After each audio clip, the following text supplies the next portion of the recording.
அனைவருக்கும் வணக்கம். இன்னைக்கு நம்ம ப்ரான் தொக்கு தான் பார்க்க போகிறோம். அதை செய்கிறதுக்கு ஒரு கொத்து புதினா, இந்த அளவுக்கு கொத்தமல்லி ரூட்டோடு எடுத்துக்கிறேன். நல்லா வாஷ் பண்ணிவிட்டு ஒரு பச்சை மிளகா, இந்த அளவுக்கு கேஷ்யூ, வெள்ளை எள்ளு கொஞ்சம் 1.5 ஸ்பூன் சேர்த்துக்கிறேன், 1/2 ஸ்பூன் சோம்பு, 1/2 ஸ்பூன் கசகசா, ஒரு மீடியம் சைஸ் லெமனோட ஜூஸ் எக்ஸ்ட்ராக்ட் எடுத்துக்கிறேன், 2 ஸ்பூன் கர்ட்,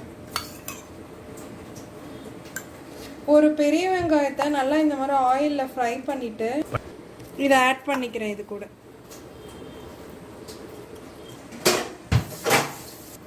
இது ஒரு ஸ்மூத் பேஸ்ட்டாக அரைச்சி எடுத்துக்கலாம். இந்த மாதிரி வாஷ் பண்ணி வச்சுருக்கிற ப்ரானில் நம்ம அரைச்சி வச்சுருக்க பேஸ்ட்டை ஆட் பண்ணி மிக்ஸ் பண்ணிக்கலாம்.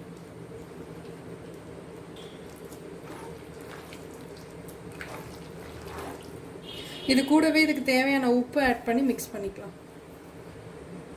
இது மிக்ஸ் பண்ணிவிட்டு இது ஒரு ஓரமாக வச்சுக்கலாம். எண்ணெய் நல்லா சூடானதும் வெங்காயம் பேஸ்ட் ஆட் பண்ணிக்கலாம்.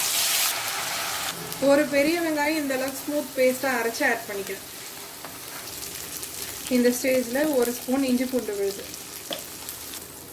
2 மீடியம் சைஸ் தக்காளி இந்த மாதிரி பேஸ்ட்டாக அரைச்சிட்டு ஆட் பண்ணிக்கலாம். ஸ்டவ் சீராக வைக்கிட்டு ஒரு ஸ்பூன் மல்லித்தூள், 1/2 டீஸ்பூன் மஞ்சள் தூள்,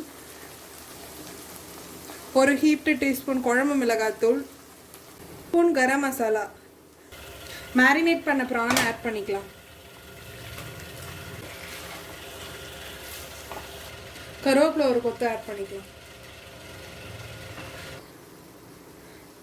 ப்ரான் நல்லா குக் ஆகிடுச்சு அண்ட் கிரேவியும் நல்லா ரெடி ஆகிடுச்சு, எண்ணெய்லாம் பிரிஞ்சு சைடில். ஸோ இந்த ஸ்டேஜில் நம்ம கேஸ் ஆஃப் பண்ணிடலாம்.